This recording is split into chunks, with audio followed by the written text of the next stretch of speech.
Assalamualaikum warahmatullahi wabarakatuh. Selamat siang semuanya. Peserta kuliah kita sudah 12 ya. Sudah cukup. Kita akan langsung mulai perkuliahan. Saya akan share screen terlebih dahulu.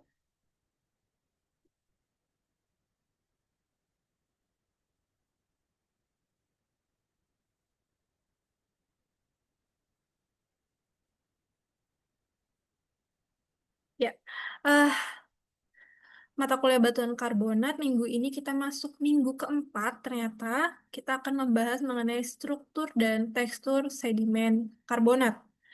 Nah, eh kalau sebelumnya sudah disampaikan oleh Pak Rian ya mengenai asal dan penyusun batuan karbonat, kemudian reef dan carbonal build up.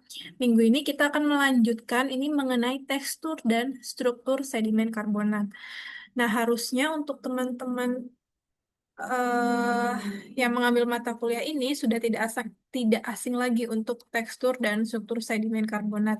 Karena apa? Karena kalian sudah mendapatkan gambaran sebelumnya mengenai tekstur dan struktur. Mungkin akan ada beberapa tambahan dan upgrade yang perlu kalian ketahui nantinya, khususnya untuk di batuan karbonat. Kalau misal sebelumnya kalian hanya tahu di batuan sedimen, batuan beku, batuan metamorf. Sekarang kita akan membahas secara lebih detail yang ada di batuan karbonat.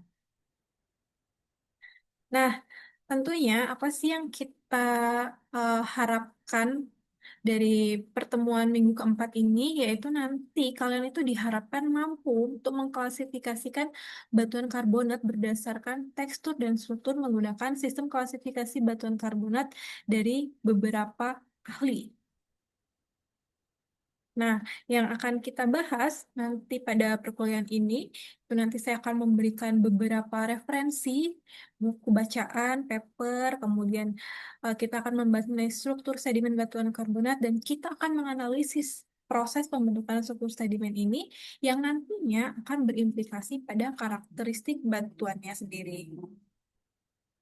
Oke, ini merupakan beberapa referensi yang bisa kalian gunakan nantinya untuk apa ya, memperdalami tentang batuan sedimen karbonat, terutama nanti di akhir perkuliahan ini saya akan memberikan tugas ke kalian dan kalian harus menggunakan salah satu dari ketiga buku ini. Jadi mau tidak mau kalian harus membuka buku ini, bukan hanya tahu covernya, tapi saya mau kalian membuka isi di dalamnya seperti itu.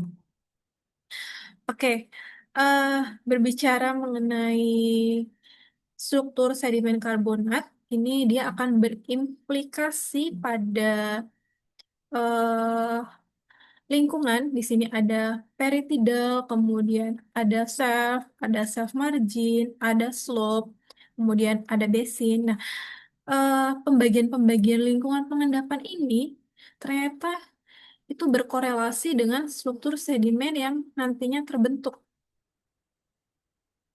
Contohnya di sini ada stratification, ada wavy lamination, ada planar lamination, kemudian ada yang dari struktur biogenik, nanti ada stromatolit, kemudian ada bioturbasi, kemudian struktur-struktur dari proses diagenesis. Ini nanti akan menghasilkan caliche, tipi, kemudian ada hardpan, dan lain sebagainya.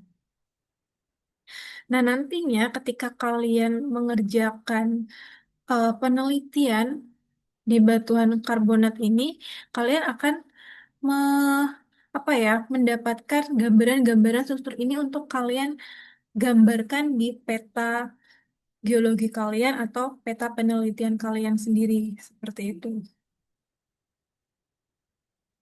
Mak- Nah, ketika kita bicara batuan karbonat, maka ini tidak akan lepas dari lingkungan laut. Kenapa? Karena ya batuan karbonat kan mereka terbentuknya di lingkungan laut ya. Nah, lingkungan laut ini ternyata ada bermacam-macam. Jadi ini ada supratidal sampai subtidal. Ini merupakan zona-zona pasang surut ya. Kemudian yang lebih dalam lagi dari zona-zona pasang surut, kita akan mendapatkan nanti zona neritik, kemudian ada zona batial, kemudian hadal, dan abisal. Seperti itu. Nah, perbedaan-perbedaan lingkungan pengendapan ini nanti akan membentuk struktur-struktur sedimen tersendiri yang akan mencirikan lingkungan pengendapannya. Oke, kita akan masuk ke pembahasan struktur sedimen pada batuan karbonat.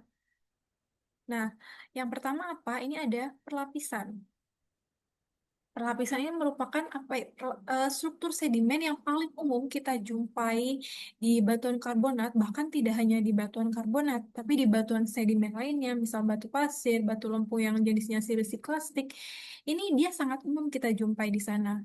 Nah, struktur ini itu mencirikan lokasi atau kondisi pasang surut pada saat pengendapan batuan tersebut. Nah, kondisi pasang surut itu terjadi di mana sih? Terjadi di zona-zona transisi antara darat ke laut.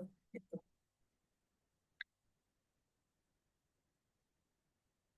Nah, selanjutnya kita akan melihat struktur karsifikasi permukaan.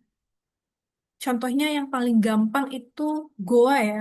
Pasti teman-teman semua di sini ini sudah pernah melihat dan masuk ke goa, apalagi kalian yang sebagai mahasiswa geologi, ketika kalian berkunjung ke tempat wisata yang berbau alam, itu sense geologi kalian sudah harus bermain di sana kayak seperti, wah ini batuannya terbentuk kenapa ya?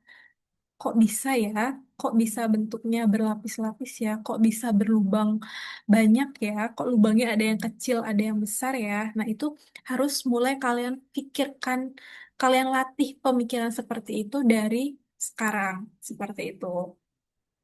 Ini kalsifikasi, kalsifikasi ini menunjukkan proses pelarutan ya, terutama batuan karbonat ini yang sudah mengalami proses pengangkatan yang tadinya dia ada di bawah permukaan di bawah permukaan maksudnya di air kemudian dia terjadi pengangkatan muncul ke permukaan kemudian nanti akan kontak dengan udara kontak dengan cuaca panas dan dingin dan terutama kontak dengan air hujan ini sifatnya sangat asam sehingga sifat yang asam ini dia akan melarutkan CaCO3 yang ada pada batu gamping ini sehingga nanti akan membentuk karsifikasi-karsifikasi yang merupakan morfologi khas pada batu gamping seperti itu. Nah, selanjutnya kalau tadi pelarutan ini kita akan melihat struktur pada proses evaporasi. Kalau tadi pelarutan menghasilkan struktur karsifikasi yaitu lubang-lubang pada batuan karbonat. Kalau sekarang evaporasi itu dia akan membentuk struktur. Strukturnya itu salah satunya ada hard pan, ini merupakan lapisan keras batuan eh, hasil evaporasi batuan karbonat yang ada di horizon tanah ya. Kemudian juga ada caliche atau nodul-nodul putih seperti ini. Ini merupakan hasil evaporasi di suatu wilayah seperti itu. Nah, biasanya proses-proses evaporasi ini ya terjadinya karena kondisi yang apa ya dingin atau kering pada saat itu. Sehingga kalau kondisi kering, proses penguapan itu terjadi sangat intens sehingga nanti akan menciptakan struktur-struktur hard pan ataupun caliche.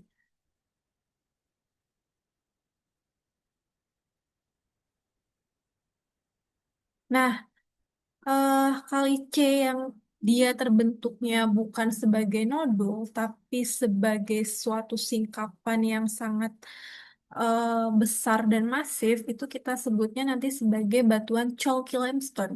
Ini merupakan hasil dari diagenesis penting yang terbentuk akibat paparan subareal. Subareal itu apa ya tadi batu gamping yang tadi ada di bawah permukaan naik ke permukaan. Seperti itu. Nah, biasanya itu akan mengubah struktur batuan yang tadinya keras itu menjadi lebih lunak. Ciri-cirinya apa sih di lapangan? Ciri-cirinya nanti warnanya itu putih terang, kemudian teksturnya lepas, berpori seperti pasir, dan sangat-sangat rapuh. Nah, struktur perlapisan itu sudah tidak nampak lagi karena dia sudah masif menjadi satu, seperti itu.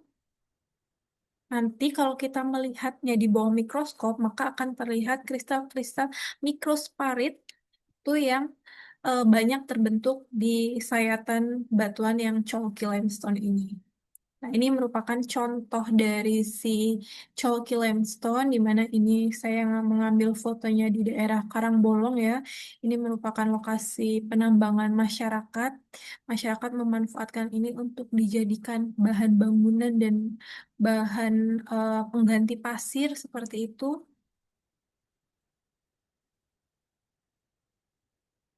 Nah, selanjutnya, oh, ini bukan narsis ya.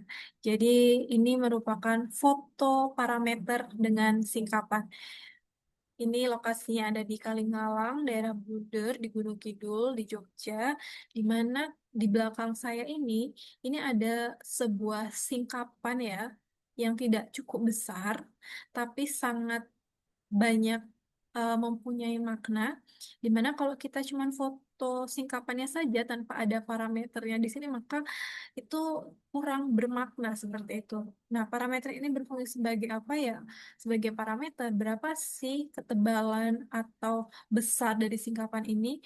Kalau saya tingginya 160, berarti kurang lebih singkapan ini sekitar 2,5 meter ya untuk tingginya. Nah, nanti kita akan mengidentifikasi lebih lanjut untuk satu singkapan ini. Oke, nah dari singkapan yang tadi ya, kita bisa mengidentifikasi berapa struktur sedimen batuan karbonat yang kita jumpai. Di sini saya mendapatkan laminasi, kemudian ada cross bedding, kemudian ada lapisan perlapisan, ini lapisan satu, lapisan dua, lapisan tiga, lapisan empat, lapisan lima. Nah, perbedaan lapisan-lapisan ini itu mempunyai karakteristik litologi yang berbeda. Kalau kita lihat yang paling bawah, ini dia ada pegstone. Maka paling atasnya lagi, ini yang menjorok, ini adalah whetstone. Atasnya lagi ini terlihat lebih keras, ini adalah rutstone. Nah, ini menunjukkan semakin ke atas, ini dia menghalus ya, dari rutstone, kemudian floatstone. Seperti itu. Ini untuk singkapan-singkapan hand spacement ya dari setiap perlapisan yang saya ambil. Ini merupakan contoh identifikasi singkapan nanti jika kalian di lapangan seperti itu. Nah, tadi beberapa pembahasan mengenai struktur sedimen di batuan karbonat. eh saya harap dari kalian, misal yang tadinya apa ya, sebelum kalian mengikuti perkuliahan ini, kalian mendapatkan mungkin sebelumnya hanya 30%, 40% yang kalian ketahui tentang struktur sedimen. Nanti ketika selesai dari perkuliahan ini, saya berharap kalian bisa meningkat ke setidaknya 50-70% untuk pengetahuan di struktur sedimen di batuan karbonat ini. Seperti itu. Jika ada yang ingin ditanyakan, sangat-sangat dipersilakan ya, langsung raise hand saja atau open mic untuk menyampaikan pertanyaannya.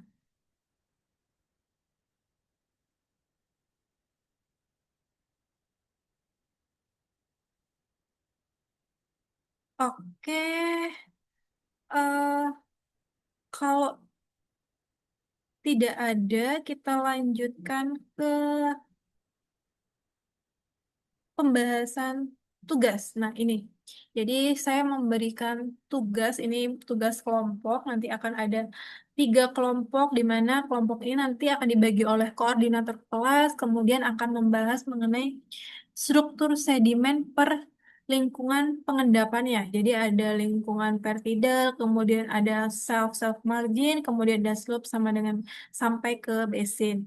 Nanti kalian akan mengidentifikasi seperti yang sudah saya lakukan tadi, yang sudah saya contohkan ke kalian mengenai identifikasi dari setiap struktur sedimen yang ada di lingkungan tersebut, mengapa bisa terjadi demikian, apa faktor penyebabnya, nanti kalian uraikan di PowerPoint seperti itu.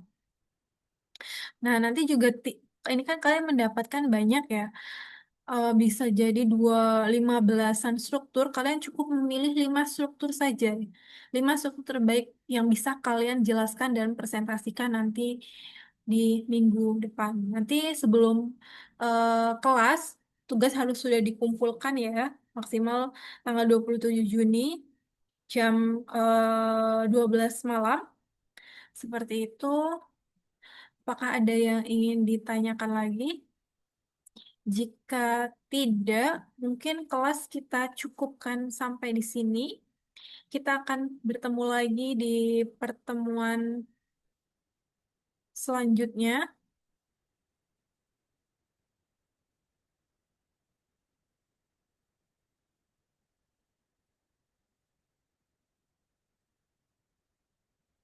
Di mana nanti pertemuan selanjutnya kita akan membahas mengenai batuan campuran silisik plastik dan karbonat.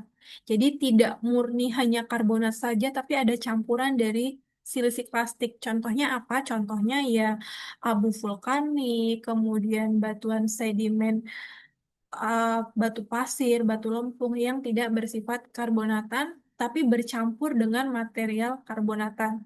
Nah, ini sangat menarik sehingga pastikan kalian harus datang untuk pertemuan minggu depan, karena jika kalian melewatkan pertemuan minggu depan, maka untuk melanjutkan ke pertemuan-pertemuan selanjutnya nanti akan ada something yang miss di pemahaman kalian seperti itu.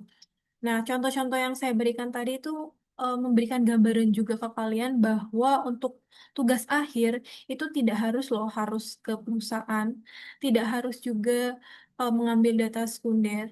Kalian bisa mengambil data langsung, data primer ke lapangan dan itu nilainya jauh lebih berharga.